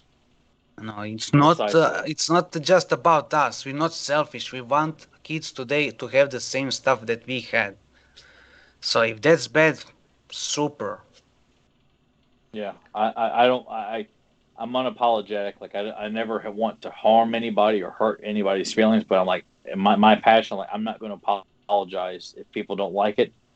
I have no problem with that, but I will never ever back down from being an enthusiast that this stuff should be nothing less than the purest form of badass for every male, female who is into this line, whatever age. Like, we all loved how awesome it was because it was badass. So to think that we have to just take anything and stitched out, I'm like, I'm not that desperate where I'll just take anything. Like, we have enough. I've got enough quality in my room. I have enough quality people in my life that I can talk about the good of He-Man. Like, I don't need to settle for anything else, and I don't think fans should have to settle for anything else. I think if you like it, great, but if not, you're not a bad person for it at all. And it makes me think too of that fine line, especially now, that I always go back to Star Wars, because when the sequel trilogy came out, when Force Awakens came out, is it super fan servicey? Yes, through and through.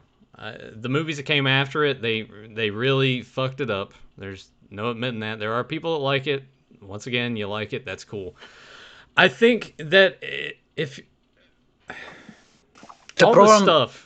all the stuff that they want to keep, like, putting back out there each time, you got to ride that fine line of having that little bit of fan service. Don't go overboard with it, but you need to have it there to where people are drawn to it and give them that feeling that they felt before, but also work it in to where it could just take place in that mythology. It's easy to fuck up, but it's also hard to fuck up, and they keep fucking it up. But Dušan, you were about to say something. I'll let you roll with it.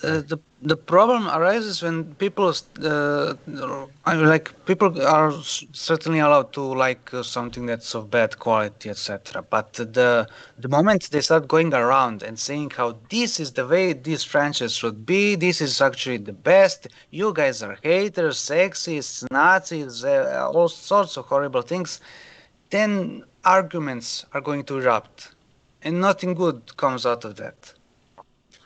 Now, you have people who literally start to stand in the way of progress. in the way of improvement for no reason whatsoever, except for some people thinking that all these corporations and studios are their friends that need to be defended at all cost. Yeah, yeah. I've never really understood why the people are like, yeah, no, Disney's doing right by this. It's like, no, they're kind of not. It's just such an odd thing because I'll segue into something else that I think we should just comment on, which oddly enough was something that got revealed once again after we had finished a show. Let's talk about. I don't have pictures up here to show you guys, but let's talk about. What you've seen it's been burned into all of our brains. Yeah. Let's talk about those figure reveals for that other Netflix show that are coming out. We got He-Man. We got what was it, Battle Armor He-Man, is what they're trying to pass it off as, and Skeletor. So Skeletor, as someone mentioned, looked like a character from Overwatch face-wise, which I can completely agree with.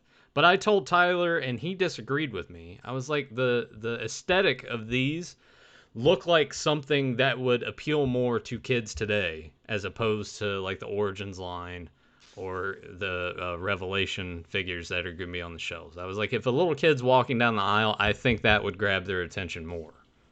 But here's the problem: like you're taking something and turning it into something else, and then it becomes stops being what it is. It's no longer Masters of the Universe if it looks like Overwatch or whatever. That's true. And there's no reason why kids today can't enjoy Masters of the Universe as it is. But you have all these corporate idiots who think kids are just brain dead, who can't process anything that doesn't look super cartoony. Because look at those figures, those new figures. Those are so heavily stylized. They look cartoony. And they think that's what kids want. But guess what? Kids don't like being talked down to. So what you'll see with this show is that at maximum it's going to last for 2 seasons and it'll be gone. This happened with Netflix Tarzan, which was also heavily reinvented and made super cartoony, and also to Netflix King Kong animated series. Both of those lasted 2 seasons. They were extremely stupid. Kids didn't like those, and nobody even remembers them. What do you think, and this goes for everybody here, what do you think got lost along the way in translation of these companies with animated shows and animated movies reaching out to kids and it connecting to kids? Because there has been a huge disconnect, and probably you guys would say easily the last 20, 25 years. Oh, most definitely. They shut down the doors to all creative people. And they started hiring their buddies and friends who have no idea what they're doing. They're just looking what marketing tells them, and then, like, literally with this thing, you can bet their marketing team was like, hey, kids today love Overwatch. And they're like, okay, we'll make it like Overwatch. But that's not the solution. Like, you're making Masters of the Universe. Make Masters of the Universe. Screw Overwatch. If kids today don't like Masters of the Universe, guess what? Retire the property. And then bring it back a couple of years from now.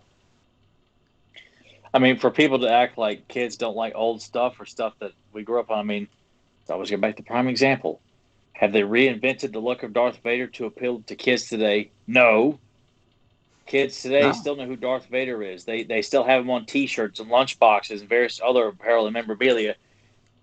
Hasbro and Disney have not chose to reinvent that or pretend like Luke Skywalker is, it's not that. Or I'm like, not to say it's going to be just like that, but Transformers, like, kids still recognize Optimus Prime to look essentially a certain way to this point. Whether you like the flames or not, they suck balls, but kids still recognize Optimus Prime. Why they feel like they got to reinvent He-Man in a variety of ways, I'll never understand it. They with Turtles, they keep pretty much the same visual look. They may change it a bit, but go ahead. Look at Ninja Turtles, the rise of Ninja Turtles. That was heavily reinvented.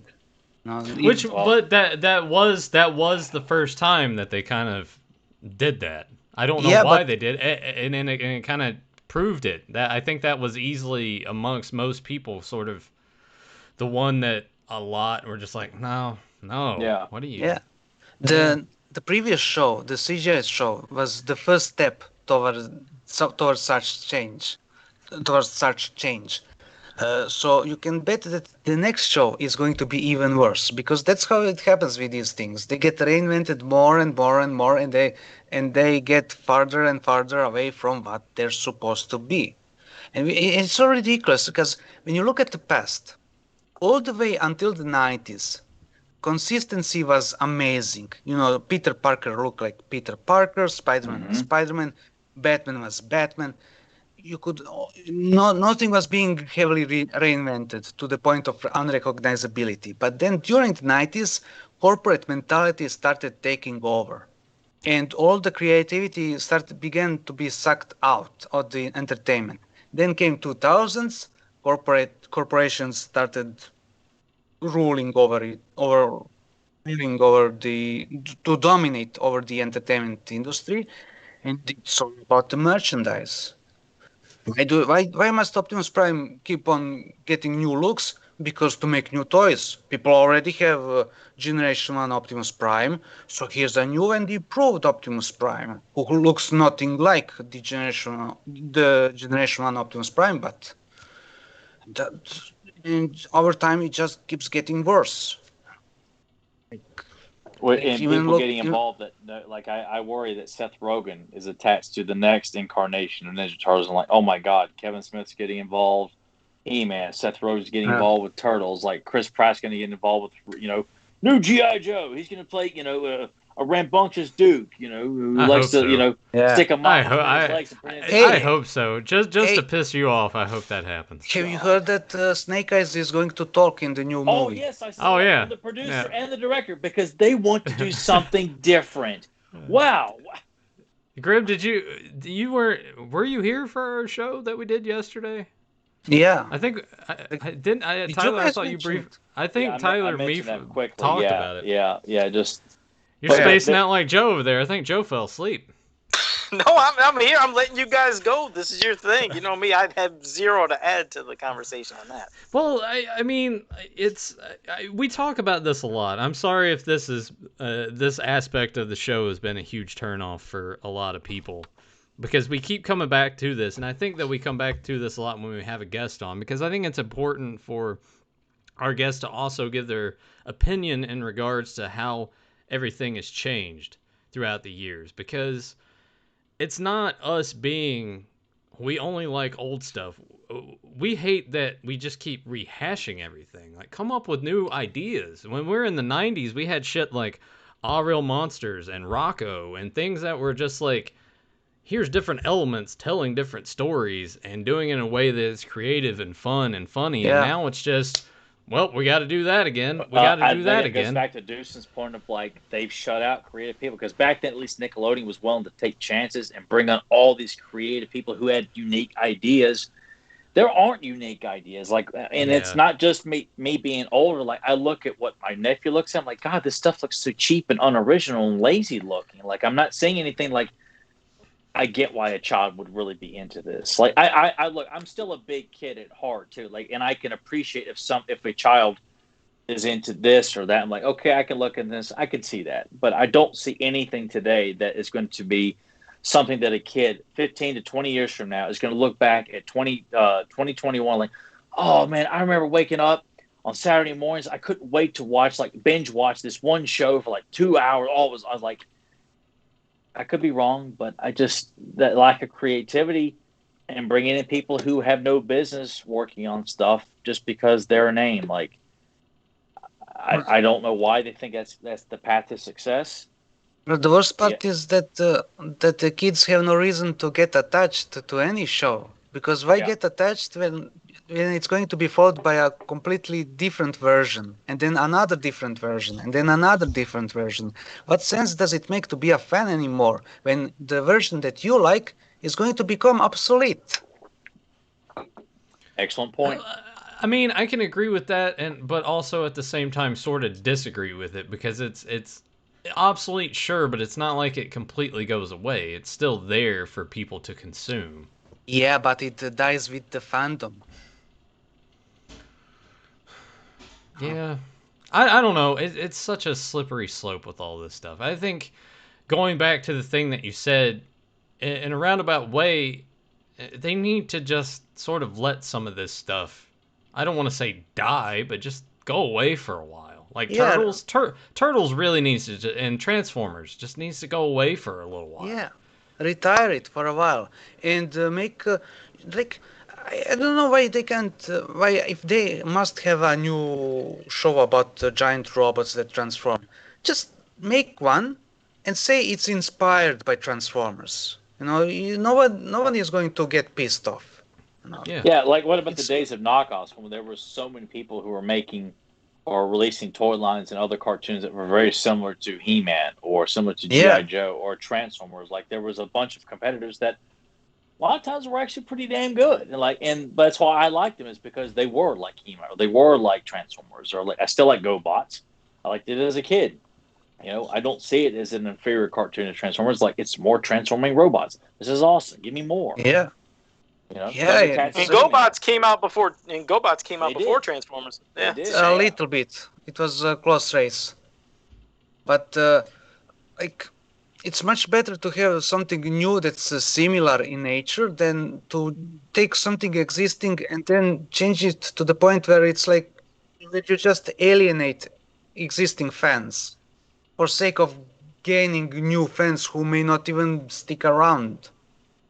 Yeah, That's why I don't read modern comics. and you would see that a Yeah, lot with wrestling.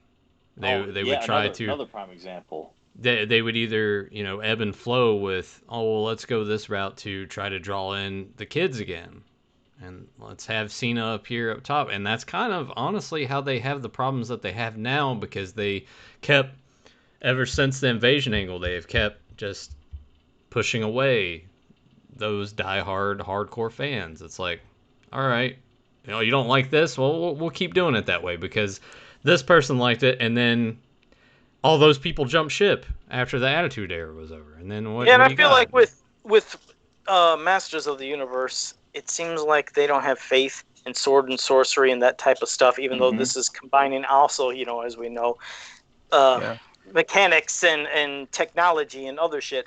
The thing is, I think they're going too much in that direction because when I'm looking at this new kids version, what they showed. You're right. They're always trying to go for the kids, but it looks real techie. It looks more techie than the MYP 2000X. And hell, it's like they won't let go of that kind of 2000X power sword design because it almost looks like the new cartoon has a sword that's similar with that. If I didn't know if either of you or any of you seen yeah. that, but Just looks yeah, it a looks billion times worse.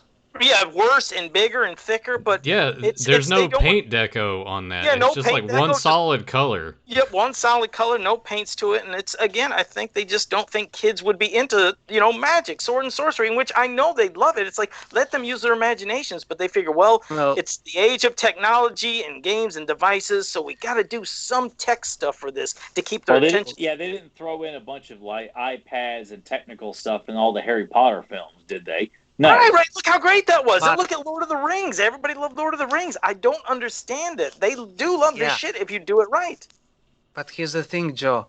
It makes it easier to market to China because their censors don't like magic in anything. So that I mean, also plays a part.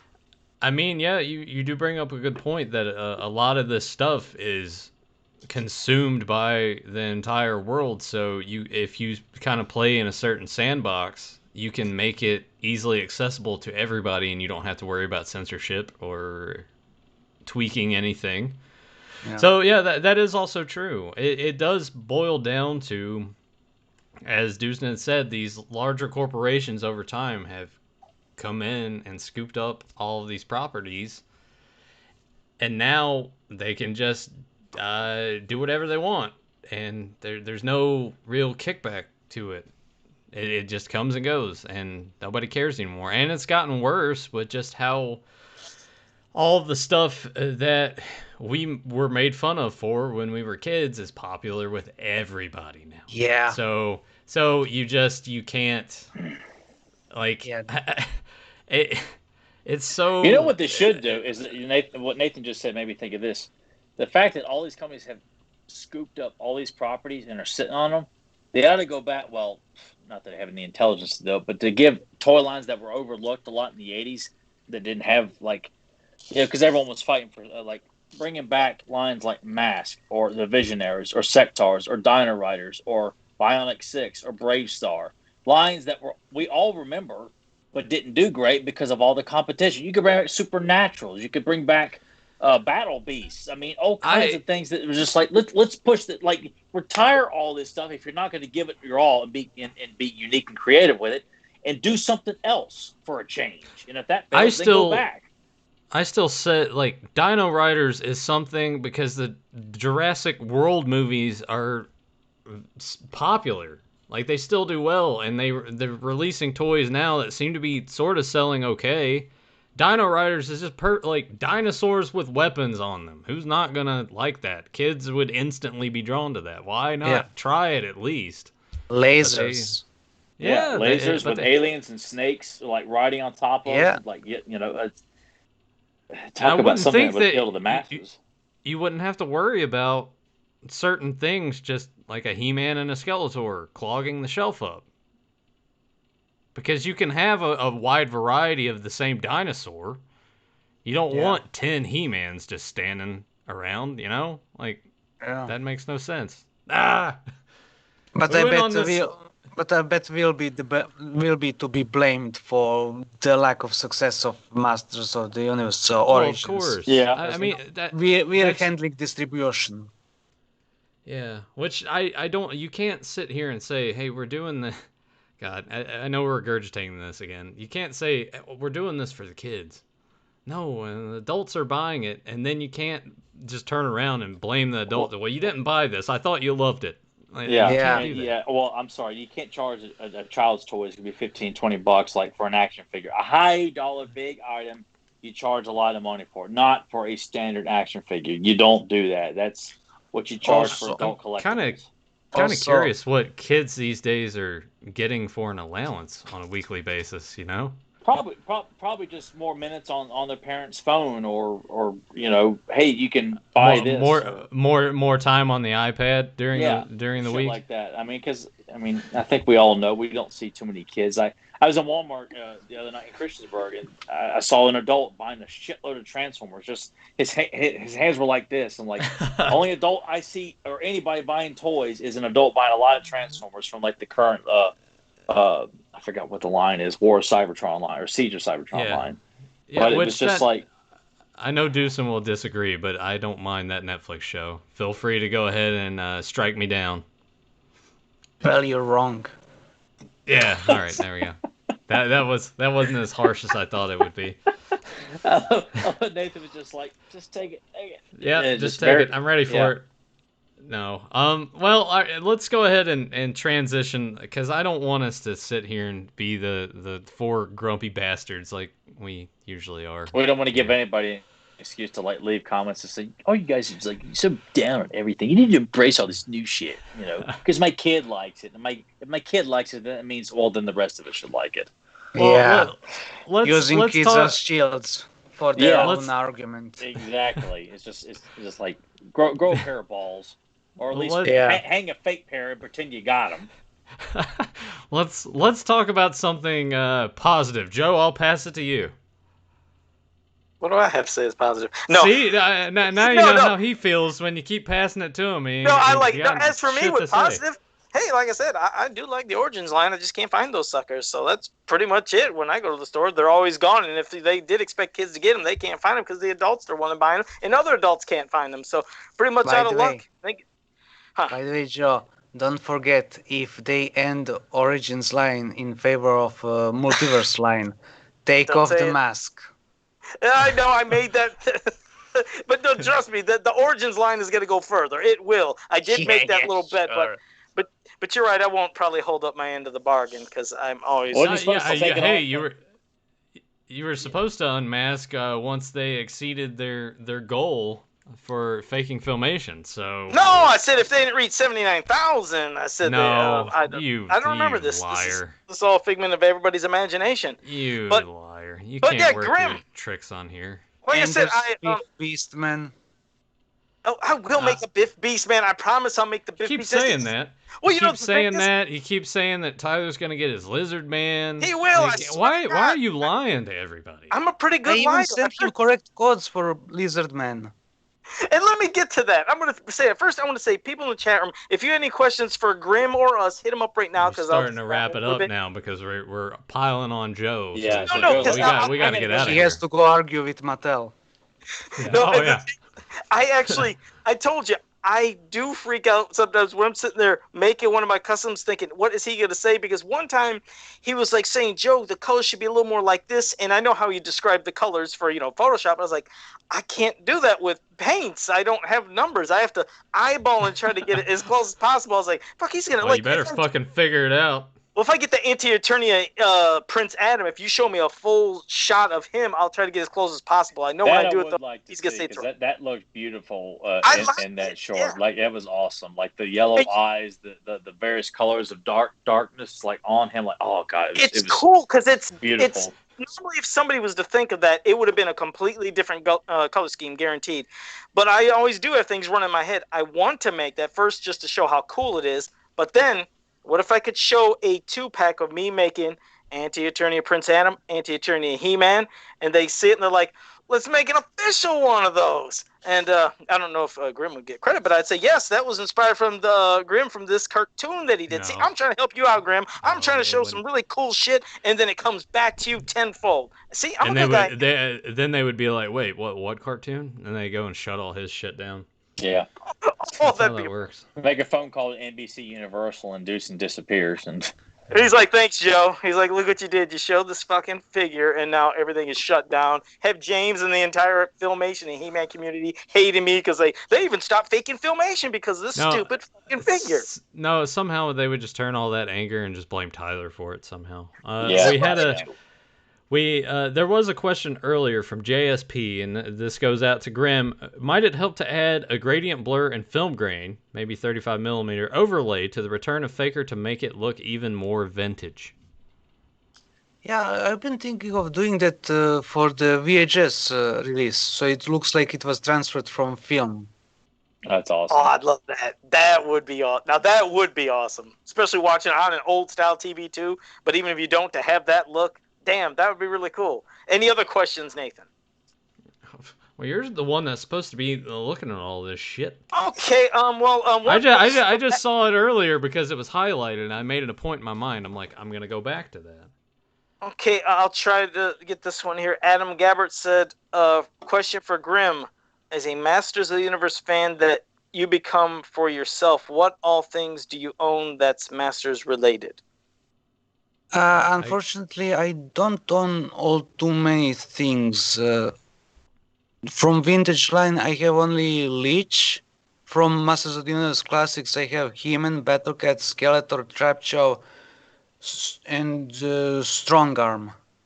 Did you guys have a lot of different merchandise? Because that is something I always love knowing is other countries, the merchandise. Any different kind of shit, little things from cereal promotions or even magazines, stuff like that? Well, this was because it was so long ago. I don't quite remember, but I'm pretty sure we had Laser Skeletor and Laser He-Man because those two figures would pop up in local edition of the Marvel Star Comics. Oh, God. Oh, I would have lost my mind. I still remember when I seen those when I went into a Thackeray's book and I was looking just at a catalog showing old toys. Going to the He-Man section, I was like, what the fuck are these? It's like, we never had these. And I think that was pre-internet, or at least before I was online. So everybody else was probably like, I seen this shit. But for me, I was just blown away. Boy, that pissed me off. We never had those.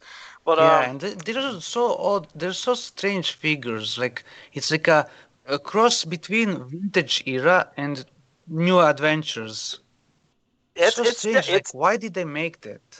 It's definitely a mix. Still cool as shit to own, but what was that like toy distribution there when you were a kid, were you getting a lot of those same things, or was it mostly just just having to watch the cartoons on TV? Because I don't know the extent of how far everything went out. No, we had pretty much same toys as the rest of the Europe. Okay. What was it just sort of a thing too of maybe not having as much of an interest in the toys? Or was it just something like you? I don't know. I didn't want that to turn into like, well, are you just it was poor hugely like popular. Joe? Are we just gonna? It was hugely popular over here. Like we even directly crossed over to New Adventures era later on, a couple of years later, like in the early 90s when that was brand new. Because when it comes to vintage era, we didn't get vintage toys until 1987, and I think the live action movie was directly responsible for that. Oh, wow. That's cool. They actually got you some toys over there. And you said New Adventures was there too. Was it kind of popular or just? I'm not sure. I remember getting a power sword from that line. Oh, okay. Which I Tyler has that, right? Well, there was two. We had two. Did you have the electronic one, or like the dress up set with like the gold sword? Electronic one, which I immediately destroyed because I was treating it like it was a real human sword. You know, I was thinking it was look at this. He roughhoused this he's shit. the kid. He's the kid banging the figures together and breaking everything. Yeah. Smith does the one that would have came over my. I can picture he was the kid that would have came over to my house. I would have never let you touch my toys because I could have just known and seen it in your eyes. You'd have been that fucker that destroyed everything. Fedman had a question. No, Joe, I can imagine. You shitbag! I can imagine like the three of us as little kids going to each other's houses and not letting each other touch the figures. It's weird for it all be the same. Can't play I was fine with, but once I realized that people were destructive, like, oh my god, they destroyed my Deep Six. I'm gonna kill them all. No, I never let them. But for the most part, I didn't have to worry about too many kids playing with my toys because for the most part, if we came over and played, it was like we're playing outside, like pretending to be turtles or something like that, or Rambo, or even He-Man. But it was very rarely I had anybody actually play with my brother, and he was really good with playing my toys too. So it was not to me. I didn't have to worry too much about someone being destructive with my toys. So knowing what you guys are with toys, I'd have been fine with that. Dušan, on the other hand, probably would have like mangled him, like, what's next? No, he would be like, "What's this figure? The color's not right." And rips the head off. Even as a kid. With Joe, you would also have to worry about getting your figure stolen. Yeah. You had to remember that sheer incident. Oh God, we got to move past that. That's cold that you remember that. Fedman had a question for Grimbot. Look how I moved past that. He said, "What was the He-Man line that you restored in the Diamond Ray?" Maybe we can contact the sorcerers through Windows Spirits. Yeah. Okay. There you go. Yeah, because I remember. Said when he enters Grayskull and you see He-Man's red boots, there's a line of dialogue that was missing, and that's the line that Dušan restored. If you listen to VHS, you know what's strange? The German dub from the 80s has that line in their dub. Oh man! So how is that we didn't get that in the States though? That's so messed up. Well, I mean, do you think that's a thing because we're talking about that line that existed, Tyler, that you thought that you heard, right? But was just so like bogged down and everything. Maybe that was just something that they picked up on and they were like, "Oh, we have to include this in there." Yeah. Because maybe that's how that worked out. I had or they received a different audio mix. That's possible too. Yeah. For example, sometimes in the 80s, the studios would fix such errors later on for the reruns. Maybe same thing happened with Masters of the Universe, because it happened with Transformers. The episode Heavy Metal War initially had very, very low sound effects, but for the rerun that was fixed. Also, the episode, the third part of Ultimate Doom, had the same issue, which was also fixed for the rerun. Okay, well, I was gonna say, Grim, there is 2 more questions specifically, I think, for you. There was some others that were asked earlier. I know that we answered Joe's them. just like, man, moving on.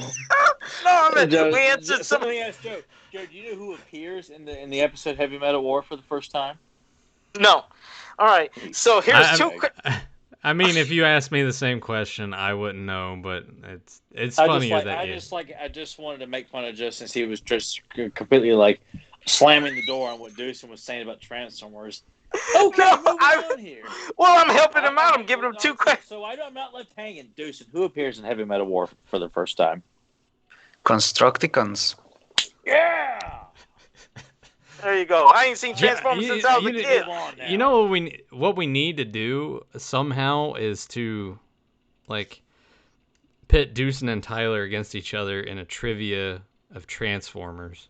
That'd be G1, interesting. of course. He would beat me, though. But then it would be up to me and Joe to come up with the question. So. Oh, I'm a fucking idiot. Like I said, I haven't seen Transformers since I was a kid. That was the last time I He's a seen the original caveman. cartoon. I don't know nothing. Waiting, Joe. What are you waiting for? I What don't are know. you I'm a waiting dipshit. for? You Well, need wait, to, you need to what are you watch doing? You're so Transformers. busy. You need to watch Transformers. You need to watch G.I. Joe. I don't give a shit if you're mad because people Yeah, would you come and your up and be like, bullshit "Yo, scars. Joe." You gotta bury that stuff. You need to watch you the gotta Cobra bury it. Commander Destro, dude. Do I still have to watch Miami Vice too? Yes. Oh, for fuck's There's a really sake! hot black Sport. girl on there too. That ought to get your loins on fire. You got to see Trudy in season 5. Man, she buries Lisa Turtle, dude. What'd you say your name was? Trudy, big booty Trudy. Trudy? Okay. That's the name. Oh, I of was the just- Destiny show. now Joe's gonna be like big booty Trudy Miami Vice nude No, in Google that's search. He's gonna be doing this on the keyboard. He's Yeah, gonna be like, one "Oh." hand's constantly hitting a bottle of lotion while he's sitting there I going, just wanted to get that name And ready. then so he I gets a could- computer virus. Yeah. I just wanted to get it ready for Then later. he's really screwed. Sportimus had a question. Like I said, the other questions earlier, I know we answered earlier on the show and a few episodes back. It's not that I was ignoring them. It's just we're almost at the time where you just got 2 left. A question for Sportimus said, Grim, what are your thoughts on the 2000X cartoon and the toy line? What were your thoughts on that? The toy line I didn't really like all that much for the same reasons that you pointed out a couple of episodes ago when you showcased those crazy variants of Battle "Oh Cat God, and such. we still It's got to like, go back to that." what shit. were they thinking? Now they're repeating the same mistake with the CGI line. It's like, yeah. But the cartoon was like visually it was a mixed bag. I didn't like the piece-colored sky. I didn't like the way Eternus looked like. Castle Grayskull was bland. Some of the red designs didn't make much sense. But story-wise, that's what really gives it power. Especially because unlike today, they actually bother to get people who worked on the original. Larry DiTilio, Michael Reeves, even. Yeah, for you pull out And- Michael Reeves and- like that, like yeah, he knows his stuff here. Yeah. I mean, like look at Dungeons and Dragons. It's his masterpiece. See, Joe ought to know that as much as he claims to have watched that show. I knew that. I hadn't even watched the show yet, but I'm sure we just schooled Joe. Joe's like, I don't know what a Michael Reeves is. Who is he? What did he do? I think he's still thinking about Big Booty Trudy.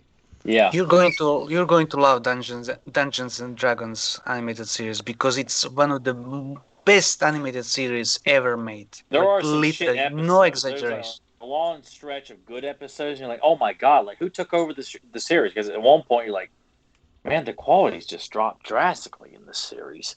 But halfway through, but I definitely need to get Nathan to watch it because I was a late bloomer on that one. But very, very well done show. One last question for you, Grim. And this Oh my one's God, from... Joe. Wait, maybe there's a question for me, Joe. No You know. questions. They don't like you tonight. Wait. Sean has a question for Grim. If the rights holders came to you to make another new episode of Filmation Masters of the Universe, what vintage figure would you put into the series that never made it, and why? Well, let me think. A vintage figure. And then Joe's gonna be, well, that's all the time we have this week. No, I won't do that to you. Well, I probably. No. Well, I'd Joe's in a hurry. He needs to like go play And, Fighting yeah, Vipers you're or gonna take a something. shit or something like that. No, I'll be honest. In a couple minutes, I wanted to go downstairs to wash my toe because there was a little blood Why out didn't of you the do it? Why bandage. didn't you just go do it? Yeah, why do Because you? I didn't You want should to have just leave. got up like You just 30 see me, I minutes kept ago. Rush us through this, and what are you doing? Like, oh, we gotta Well, go now. I'll tell We're you gonna what. get a message tomorrow, and he's gonna be like, they had to cut my toe off. No. I'll let you go. I'll be back Green, up. developing and everything. Keep Yeah, going. go wash your toe, Joe. Go We'll wash keep your the show toe, going. It rhymes. It's like poetry. Yeah. Shut your fucking face, Rick. All right, Dušan. Go ahead, Dušan. Did Dušan get that reference? Joe, have you fainted? Oh, Speak he to us, was laying Joe. on the floor like completely just flat out there, just blood, just the pool of blood from his. I twisted think feet. he just had to go check on the hooker that he's got in the basement. I think Yeah, that's all- and make that's sure she probably didn't the get real out. thing he had. Yeah. Joe, are you okay? Oh yeah, he got up to go wash his toe, of all things. But Or go ahead snap and give one us off the about Olivia Brown so- from Miami Vice. yeah. So the question, I'd feature Monstroid from the toy version. An actual Like, Monstroid, not what they came Yeah, up with. Yeah. Like picture a Masters of the Universe episode where the monster turns out to be a leftover from the time Eternia was at war with the Horde that either got revived by Skeletor or whoever and is now rampaging through Eternia and He-Man has to stop it. So you would have introduced it in season 2 then? Of Season He-Man. 3. Season So, 3. okay, so you would have done I guess that would have been Because technically season new 3. episodes. Yeah, I guess where I've heard people refer to it as 2 seasons, but they held over the second half of season 2 and made that as a kind of a quote unquote season 3, when the quality really dropped. Yeah, unfortunately, because all those crazy nut job groups start complained and complained, Oh my and god! no, some writers still try to do their job as much as they could, but unfortunately, they should have right away called them out, all those groups. Because if you look at Bravestar, that was Filmation's way of flipping the finger at all those groups. Because there you had characters punching each other, you had characters dying. It was a show that the Masters of the Universe should have been. Yeah, and a Native American at the helm as the star of the show. Like, Yeah, more diversity than nowadays. I know, and people don't have time to think about, hey, they actually did this 30 years ago. Yeah. So you're not breaking any new ground here. Like, everyone acts like they're the first to do it now. Everyone has to be in the moment now. Yeah. The new trailblazers. Bless you. Also, Judge JB, strong Yeah. woman. And there was in Sherlock Holmes in the 23rd century two-parter, the descendant of that inspector that was Sherlock's friend. That woman that has a shotgun blaster.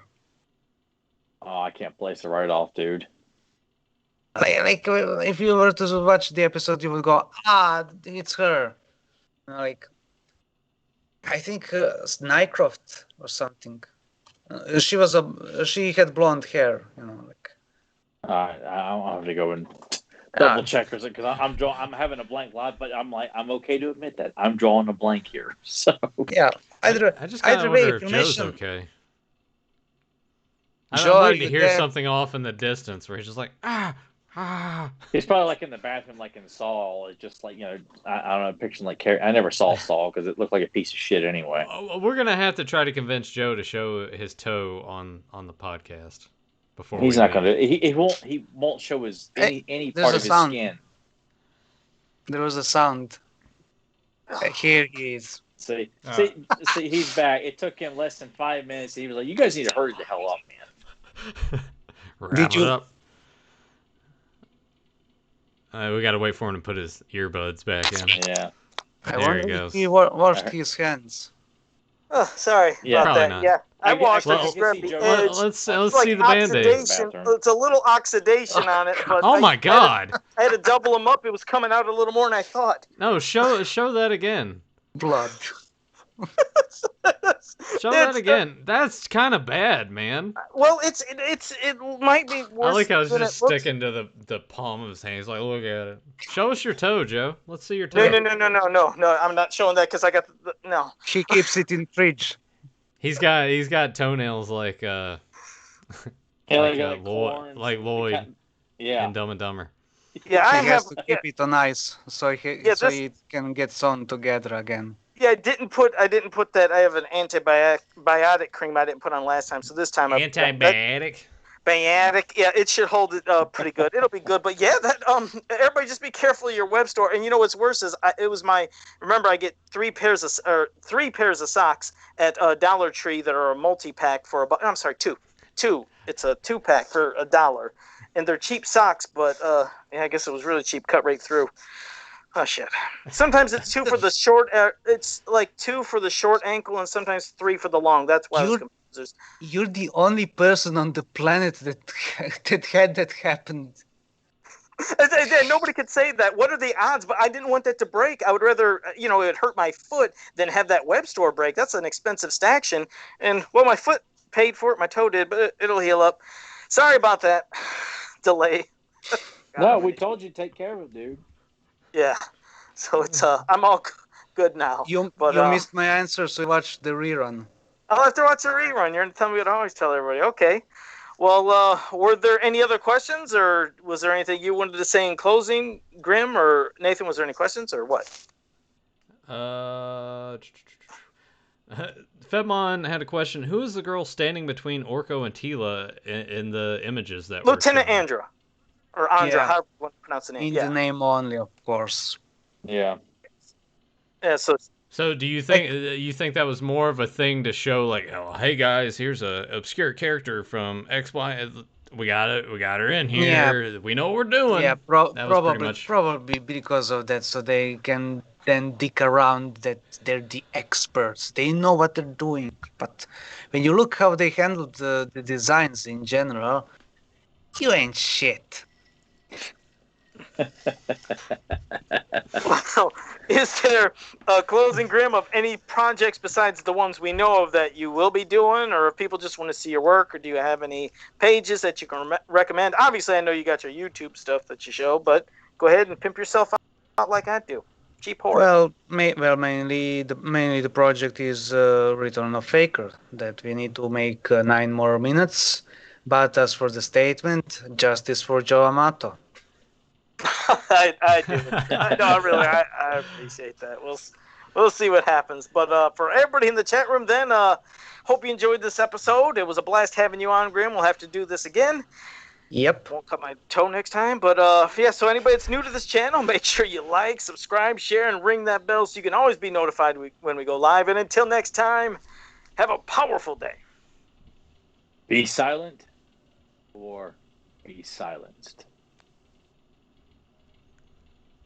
I'm gonna guess Miami Vice because I'm Tyler gonna said guess he was it's gonna something do for that Grim. anyway. I'm gonna guess it's something for Grim to No, get. I no bet Miami you. Vice this time. Is it something for Grim? You're targeting him? No, I bet. it's just No? I haven't watched this, but it popped in my head. I'm like, I'm going to use that line. So if Grim doesn't get it, because I'm betting you two definitely won't get it. So if he doesn't, then I get to correct him, and I become God. Don't you love that confidence he already has? He knows that Joe ain't gonna get shit, and he figures, well, Nathan might have a chance, but no. Well, Nathan Joe's probably not, won't. because Joe's never watched this. Nathan has watched this, and he's watched it with me, but he probably forgot it. And I'm pretty certain Dušan's seen this. Well, somebody in the chat room, what the fuck is Globulus, or I don't know. JSP said G.I. Joe the movie. I don't know. G.I. Joe said. Yes, it is Galopulus from the G.I. Joe movie, yeah. What the fuck is a Globulus? Galopulus is the villain played by Burgess Meredith. Yeah. That's terrible. And the thing is, I was looking at that and I forgot. Ooh, above he said G.I. Joe the movie first. What's a Galopulus? I didn't know what the fuck's going on. I'm so stupid. Yes, you are. Thank you.